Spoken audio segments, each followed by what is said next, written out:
Okay, so like Maze Runner 1, it's kind of corny, but like looking back now, there was really something cool about all this. Like the maze, the mystery, the amount of Henley shirts, what a time. But man, once they left the maze, literally any and all interesting, unique aspects of this series just went right in the trash. Maze Runner 2 was just this generic apocalypse zombie movie where Dylan O'Brien stares at everything for way longer than he should. And now I finally made it to Maze Runner 3, aka Maze Runner, The Death Cure, from 2018, which is like 3 years after the second one. Apparently Dylan O'Brien was in a really bad accident on set, and the whole movie was shut down for like almost a year and a half. But finally, early 2018, the movie comes out to absolute rave reviews. And since I made it this far, I figured why not see it through? So come along, kids, let's take a walk. So the movie does not waste any time at all with explanation, setting the stage, giving context, none of that stuff.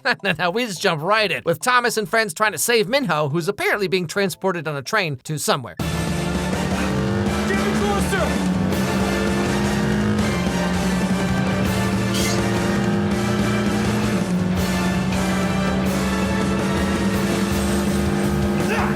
You know, I think this movie has more winches than like every other movie I've ever seen combined, honestly. Anyway, so they have this crazy plan to detach this train car and pick it up and take it back to their home base thing. But would you believe it doesn't quite go how they planned?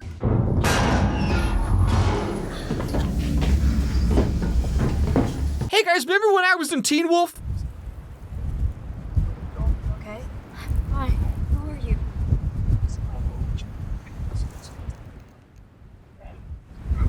Sorry. Oh man, you did all that just to save a bunch of other dumb kids. Psh, lame. So sometime between the end of the second movie and now, Thomas and friends have built a settlement somewhere and they're trying to like rebuild society or something. As per the last movie, Brenda was bit and was about to turn into a zombone, but remember, they used Thomas's blood to make a serum, but that was only like a temporary measure, or so we thought. It looks good. How you feeling? Awesome. Just asking. I know. You're just asking. Everybody's just asking. Don't worry. When I crank out, you'll be the first to know. What? Meanwhile, Thomas and friends are looking for a way to get closer to the last city, which is where he thinks Minho is being held, because otherwise this would all be very anticlimactic.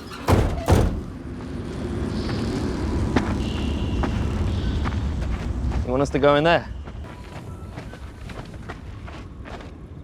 I don't want to come across as too negative, but I mean, if I was a crank, that's exactly where I would be. I'm sorry, what? A crank? The Cranks? Like the Tim Allen movie? So in this movie series, I guess apparently they call zombies cranks, which is either the best or the worst zombie term I've ever heard. Anyway, so they head into the crank den and the car flips over, they get attacked by some dude just cranking it, and then Brenda and her dad show up to save the day and take them the rest of the way.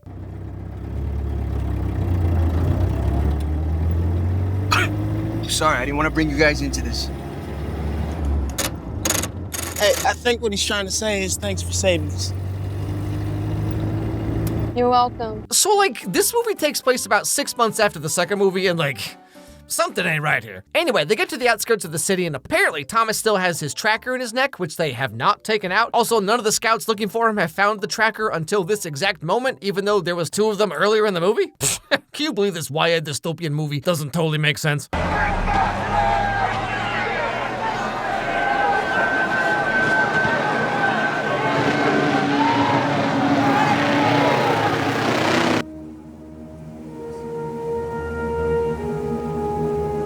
Get Jansen. But then they get kidnapped by a bunch of dudes in gas masks because this world probably would smell horrible, so I get it. But you'll never guess who's behind all this. Everybody relax. We're all on the same side here. Yeah, what do you mean same side? Who the hell are you?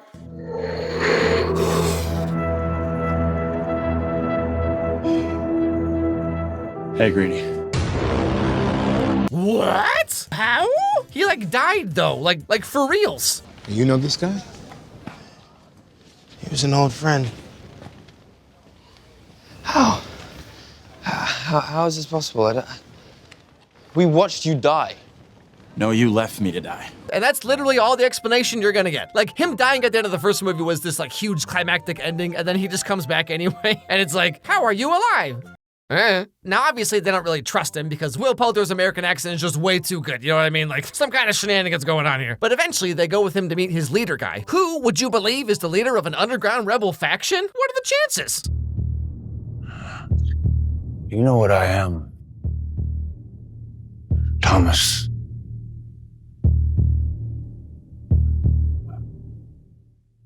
I am a businessman. Hey, I think maybe you could like not whisper that close to my face. Your breath smells worse than you look, my dude. You see, if you can get me through those walls, I can get you what you need. What is it that you think I need? Well, I wasn't gonna say anything, but since you brought it up, I love how Walton Goggins has just completely cornered the noseless character market. And so, Thomas, Newt, and Gally go sneak into the city, where Thomas's tracker chip does not set anything off, and no one knows he's there because it's convenient. And they all make their way to Gally's secret cranking ledge, where he tells them his genius master plan. Take a look.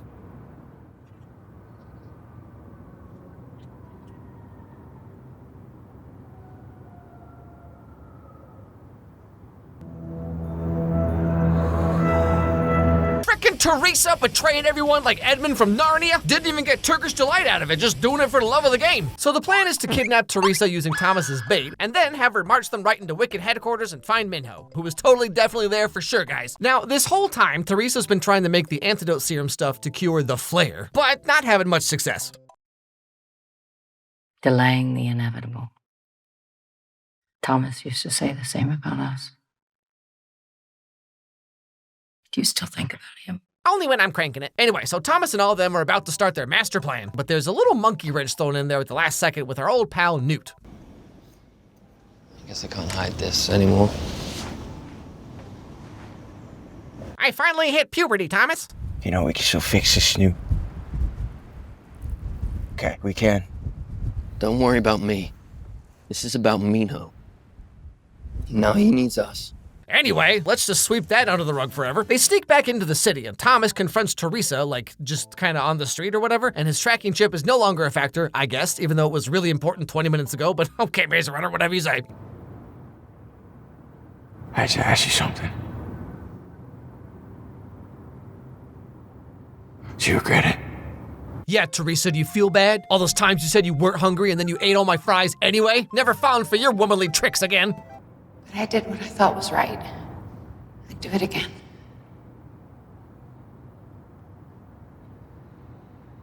Good. So they take her back to their secret base and ask her a bunch of questions, but she is very surprised to see Brenda still alive. How have you been getting her serum? What are you talking about? Brenda, when was our last treatment? Last time we saw you. But that was months ago. Thomas, that's not possible. Yeah, no, exactly. That's what I've been saying. From this to this in 6 months? This girl's got the craziest thyroid of all time. Now, finally, they decide to take out the tracking thing of their necks because Teresa's here and she's good at that or something. Now, at some point in the middle of all this, Brenda kind of sort of starts getting the hots for Thomas over here, you know what I'm saying? And she has a few thoughts about Teresa.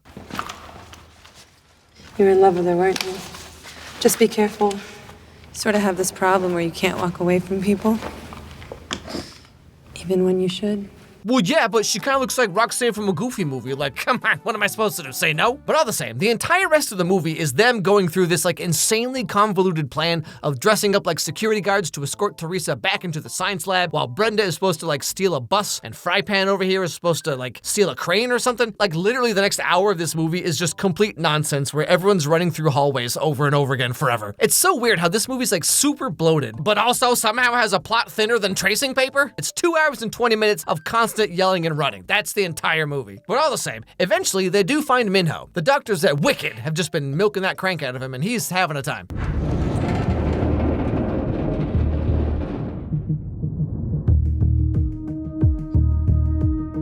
Let's get him up.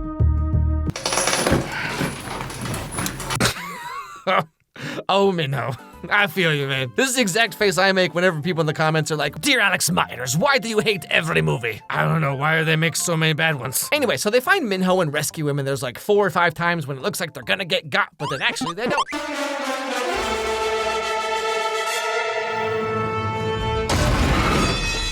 Shrek?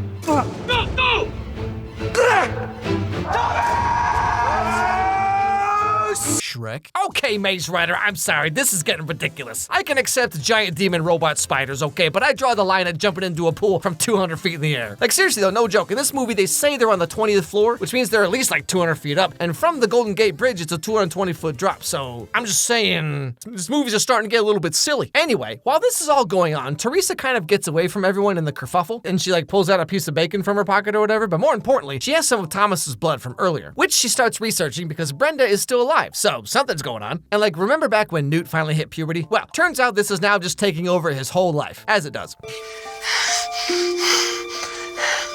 Thank you. Thank you, Mina. Yes,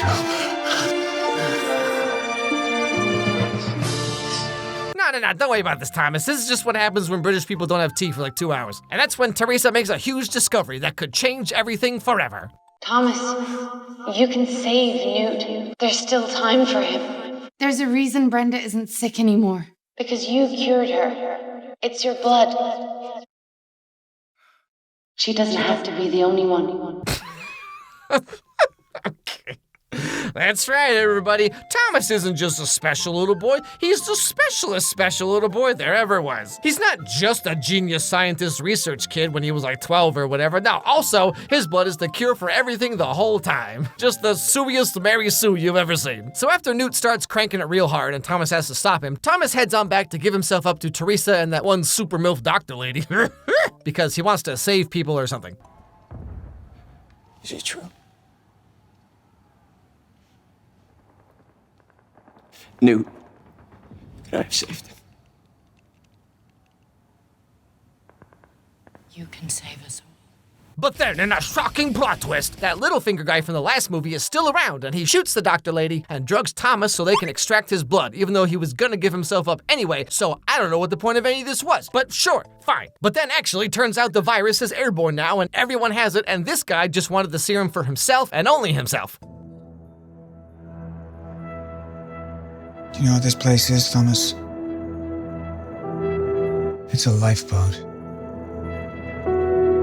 The whole world might be sinking, but doesn't mean that we have to go down with it. And then there's a big old fight, and the lab is completely destroyed because also, at the same time, the Voldemort guy from earlier just kind of decides to bomb the city for some reason.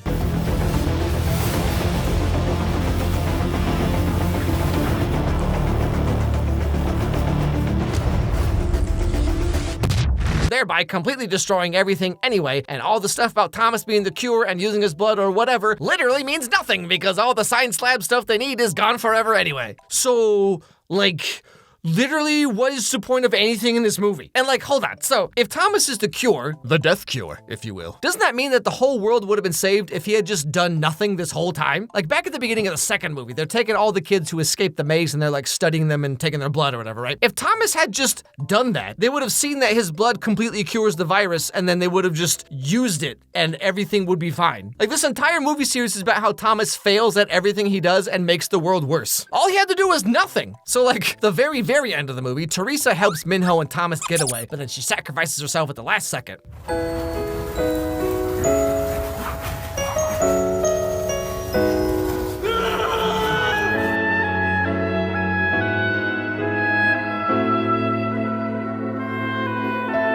And then Brenda's over here like, oh no, Teresa's gone? That sucks, Thomas. Let me know if I can help you with anything. And so they go off together to restart civilization with all the immune kids.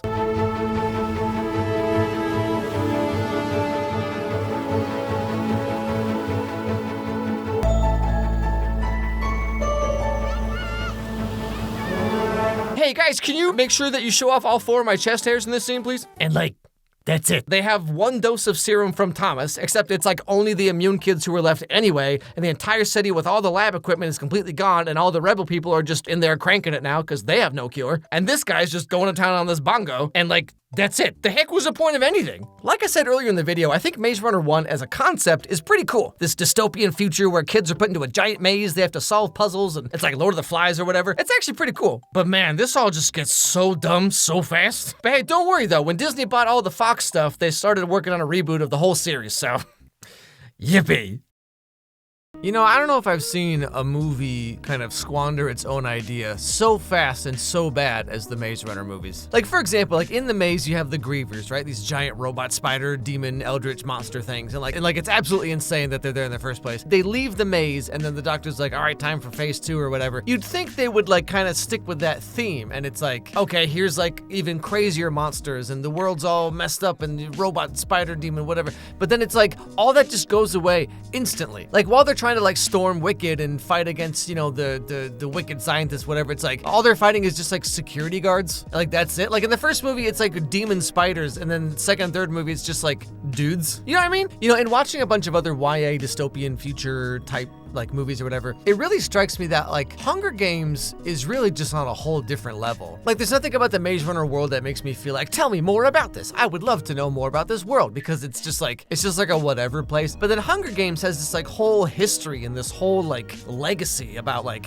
the world and how it got to where it is, and what these characters started as and what they ended up as, and like, cause it has like a really cohesive vision for everything. I don't know, at the time when Hunger Games came out, it was just like, oh, it's one of these kind of things. But then like looking back now, it's like, man, like Hunger Games really was a whole different level, you know? Retroactively, I think Maze Runner 1 is actually like a pretty decent movie, a pretty okay movie. Like, I mean, obviously like it's very cheesy and all that, but like the premise is cool. It's a cool idea. And then when you watch the second and third movie, you're like, oh, the first movie was a really good movie. Never mind.